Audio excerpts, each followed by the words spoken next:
నా పేరు గూడుగుల ఐలేష్ యాదవ్, దంతాలపల్లి మండలం. బీసీ సామాజికవేత్తగా నేను తీన్మార్ మల్లన్న నిన్న సస్పెండ్ చేసినట్టు వచ్చినటువంటి వార్తల్ని నేను ఖండిస్తా ఉన్నా. తీన్మార్ మల్లన్న బీసీ కులగణన సర్వేలో తప్పుడు సర్వే ఇచ్చిందని చెప్పి ఆ రోజు ప్రతులు కాల్చడం ద్వారా వివరణ కావాలని కోరడం జరిగింది.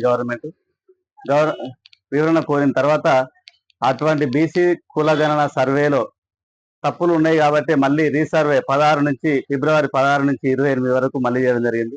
వాస్తవానికి గతంలో చేసిన సర్వే కంటే తప్పుడు సర్వేలు చేసి బీసీ కులగణనలో బీసీ జనాన్ని తక్కువగా చూపించి వాస్తవానికి తప్పులు చేసింది ప్రభుత్వం. అటువంటి ప్రభుత్వాన్ని నిలదీసినందుకు మరి బీసీ నాయకుడిగా బీసీ మల్లన్నను సస్పెండ్ చేయడం కరెక్ట్ కాదు.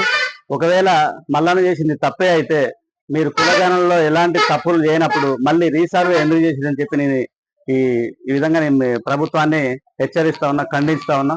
మల్లన్నను ప్రశ్నించే గొంతుకు అని చెప్పి ఎమ్మెల్సీ ఎన్నికల్లో మేము ప్రభుత్వంలో ఉండి తప్పు చేస్తే మమ్మల్ని కూడా నిలదీయాలని చెప్పి మీరు ఎమ్మెల్సీ ఎన్నికల్లో ఇదే డోర్నకల్ నియోజకవర్గంలో మరిపేడ బంగ్లాలో సాక్షాత్ మంత్రులు, ఎంపీలు మేము ఏ తప్పు చేసినా మమ్మల్ని నిలదీయండి అని చెప్పి సాక్షాత్తు ఆ రోజు అన్న మీరే ఈరోజు మల్లన్న మీ తప్పుల్ని బీసీ కులగణనలో బీసీలను తక్కువ చేసి చూపించని ప్రశ్నించినందుకు మీరు ఈరోజు మల్లన్నను సస్పెండ్ చేయడం అది కరెక్ట్ కాదు. మల్లన్న ప్రశ్నించే గొంతు, అటువంటి గొంతుల్ని మీరు ఈరోజు సస్పెండ్ చేయడం వల్ల మండలానికి మల్లన్న తయారవుతాడు. ఇటువంటి మల్లన్న మండలానికి కాదు, రేపు రాబోయే స్థానిక సంస్థల ఎన్నికల్లో జనరల్ స్థానాలలో కూడా బీసీ బిడ్డలు నిలబడతారు. జనరల్ స్థానాలలో వార్డు మెంబర్ కాడ నుంచి జెడ్పీటీసీ వరకు బీసీలను అధిక సంఖ్యలో గెలిచే విధంగా బీసీలు ఏకమవుతారు. బీసీలు ఏకమైతే మరి మల్లన్న లాంటి వాళ్ళు మండలానికి ఒకరు ఊరికొకరు తయారైతే బీసీల సత్తా ఏందో చాటాల్సిన అవసరం ముందుంది.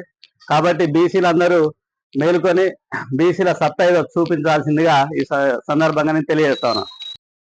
లేటెస్ట్ న్యూస్ తెలుగు మరియు ఇంగ్లీష్ అప్డేట్స్ కోసం ఇప్పుడే క్యూన్యూస్ అఫీషియల్ యాప్ ని ప్లే స్టోర్ నుండి డౌన్లోడ్ చేసుకోండి. సరికొత్త సమాచారాల కోసం క్యూన్యూస్ వెబ్సైట్ ని ఫాలో అవ్వండి. ఛానల్లో ప్రాంతీయ, జాతీయ, అంతర్జాతీయ వార్తలు వీక్షించండి. లైక్ చేయండి.